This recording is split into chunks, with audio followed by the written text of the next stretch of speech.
ഇവന് അച്ഛനെ എന്നിട്ട് ഈ വീട്ടിൽ തന്നെ. വേണ്ട, നീ നിന്റെ പോലീസും ചേർന്ന് എന്നെ ബോധ്യപ്പെടുത്താനാണ് ഈ വേഷം കെട്ടെങ്കിൽ അത് വേണ്ട. നിനക്ക് എന്ന് തുടങ്ങിയടാ നിന്റെ അച്ഛനോട് ഇത്ര സ്നേഹം? ദയവ് ചെയ്ത് ഇവിടുന്ന് ഇറങ്ങി പോകുന്നുണ്ടോ? ഇല്ല, ഇവനെ കൊണ്ട് സത്യം പറയിപ്പിച്ചിട്ട് ഞാൻ പോവൂ. ഈ ലോകത്ത് എന്റെ അമ്മയെ മാത്രം എനിക്ക് ബോധിപ്പിക്കണം ഞാനല്ല എന്റെ അച്ഛനെ കൊന്നതെന്ന്. പറയടാ, ആരടാ നിന്റെയൊക്കെ പിന്നില്? ആരടാ നിന്റെയൊക്കെ പിന്നില്? പറയാൻ ആരടാ എന്റെ അച്ഛനെ കൊന്ന്? ഇവനെ തല്ലിക്കൊന്നാലും പറയില്ലടാ. എനിക്കറിയാം ആരാണെന്ന്. ഇനി എനിക്ക് പിടിച്ചു നിൽക്കാനാവില്ല. ഞാൻ പറയാം. നീ ഇതുവരെ എഴുന്നേറ്റില്ലായിരുന്നു? ഇന്നലെ ശകലം ലേറ്റായി. ശരി, ഞാൻ കുറെ നേരം കാത്തിരുന്നായിരുന്നു. എന്താ രാവിലെ? എനിക്കൊന്ന് അമ്പലത്തിൽ പോണം. അമ്പലത്തിലേക്കോ? അതെ, 20 കൊല്ലങ്ങൾക്ക് ശേഷം. പിന്നെ ഞാൻ ഇന്നലെ നമ്മുടെ ഉണ്ണിയുടെ അടുത്ത് പോയിരുന്നു. പരസ്പരം എല്ലാ വിഷമങ്ങളും പറഞ്ഞു തീർത്തു. അവൻ വെറും പാവാ മോനെ, ശുദ്ധഭാവം. ഇപ്പൊ എന്റെ മനസ്സ് മുഴുവൻ കുറ്റബോധ. നമുക്കെന്താടാ ഭ്രാന്തായിരുന്നു? ആവശ്യമില്ലാത്തതൊക്കെ ചിന്തിച്ച് ഒടുവിൽ നമ്മുടെ ഉണ്ണിയെ ഓർക്കുമ്പോ തന്നെ സഹിക്കാൻ വയ്യ. ഞാൻ ഇതുവരെ ഉണ്ടാക്കിയ കോടികളുടെ കള്ളപ്പണം മുഴുവൻ സർക്കാരിന് തിരിച്ചേൽപ്പിക്കാൻ പോവാ. എന്താ നീ എന്താ ഒന്നും മിണ്ടാത്ത? ഞാൻ എന്നും അച്ഛനെ അനുസരിച്ചിട്ടല്ലേ ഉള്ളൂ. അച്ഛൻ എന്തു പറയുന്നോ ഞാൻ അതുപോലെ ചെയ്യാം. ഇതുപോലെ തങ്കപ്പെട്ട മരുമക്കളെയും മോനെയും കിട്ടിയതാ എന്റെ സമ്പാദ്യം. എല്ലാം നല്ലതിനാണെന്ന് ഓർത്ത് സന്തോഷിക്കാം അല്ലേ? പവി, അമ്പലത്തിൽ പോയതിന് ശേഷം ഞാൻ ആ വഴി തന്നെ തിരുവനന്തപുരത്തേക്ക് പോകും.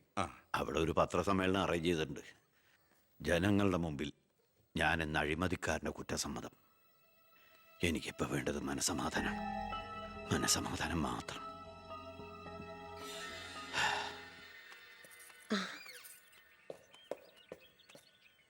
സാർ ബെൻസേല് വേണ്ടടോ, പഴയ ശീലങ്ങളൊക്കെ മാറ്റി നമുക്കിത് പോവാം. ശരി സാർ.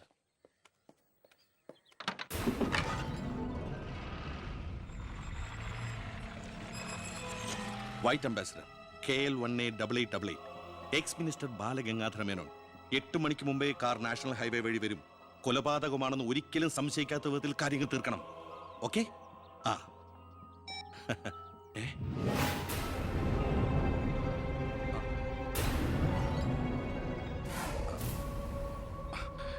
നീ ഇവിടെ നിപ്പുണ്ടായിരുന്നോ? അല്ല മോളെ, നിന്റെ അച്ഛൻ പറഞ്ഞ കേട്ടില്ലേ, മനസമാധാനമാണ് വലുതെന്ന്. നിന്റെ അച്ഛന് മനസമാധാനം വന്നപ്പോ എനിക്കത് നഷ്ടപ്പെട്ടു. വർഷങ്ങൾ കൊണ്ട് ഞാൻ നേടിയത് മുഴുവൻ ഒറ്റ നിമിഷം കൊണ്ട് ഇല്ലാതാക്കണമെന്ന് പറഞ്ഞിട്ട് പോയത് കേട്ടില്ലേ? അയാൾക്കിപ്പോ ഭ്രാന്താ. മോനോട് ഒത്തുകൂടിയ എന്റെ ഭ്രാന്ത്. നീ ഒന്നും അറിഞ്ഞിട്ടില്ല. പൊയ്ക്കോ പൊയ്ക്കോ.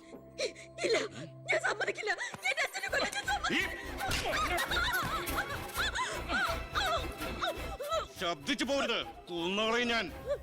ഇത് പുറലോകം അറിഞ്ഞ നീ നിന്റെ പുന്നാര മക്കളും പിന്നെ ജീവനോടെ ഭൂമിയിൽ കാണില്ല. മനസ്സിലായി?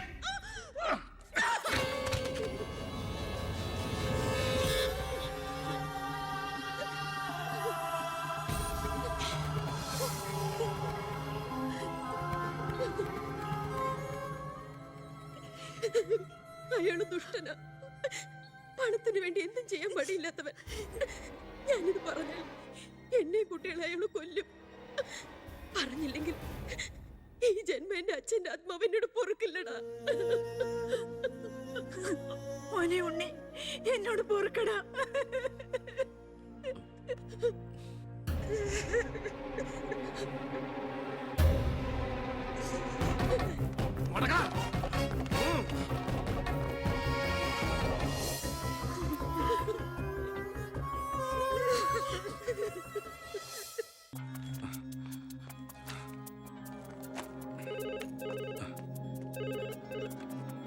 ഹലോ, സിംഗപ്പൂർ ഫ്ലൈറ്റിന് ഓക്കെ അല്ലേ? അടുത്ത ഫ്ലൈറ്റിൽ തന്നെ വേണം.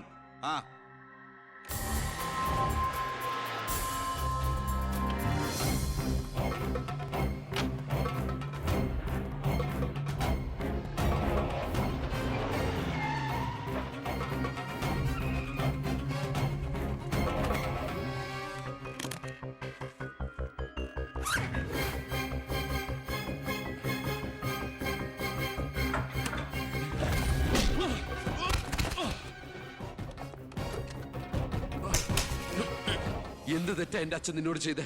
എന്തിനാ എന്റെ അച്ഛനെ നീ ഞാനെന്ത് ചെയ്തെന്നാ? നീ ഒന്നും ചെയ്തില്ലല്ലേ?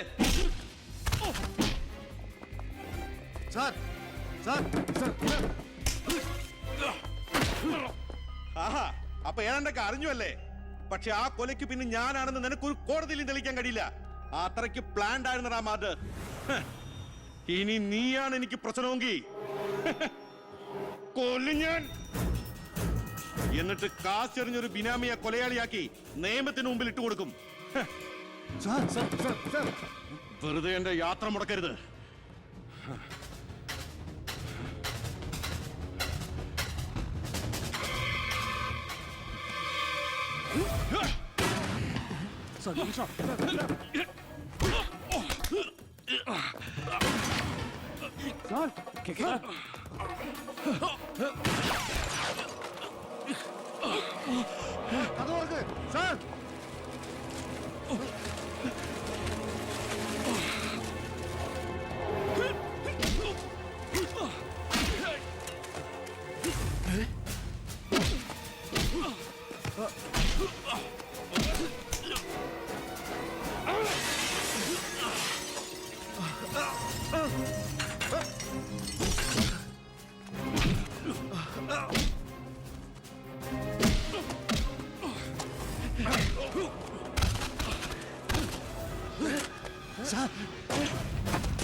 ഉണ്ണി,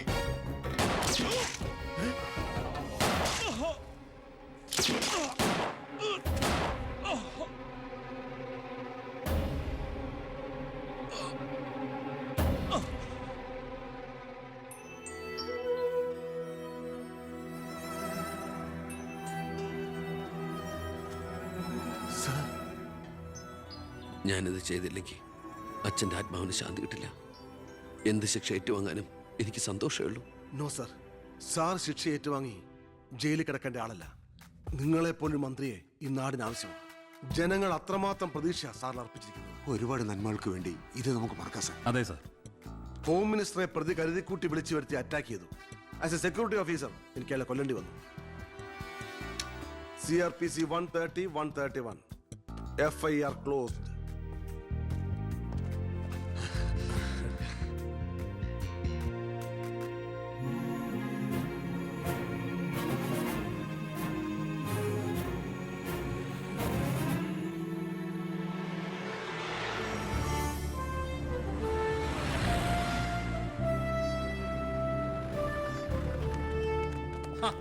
കൃഷ്ണകുമാർ നന്നാവുന്നുണ്ടോ? തന്റെ ഭരണതന്ത്രങ്ങളും പരിഷ്കാരങ്ങളും വിചാരിച്ചില്ല ഇത്രയും.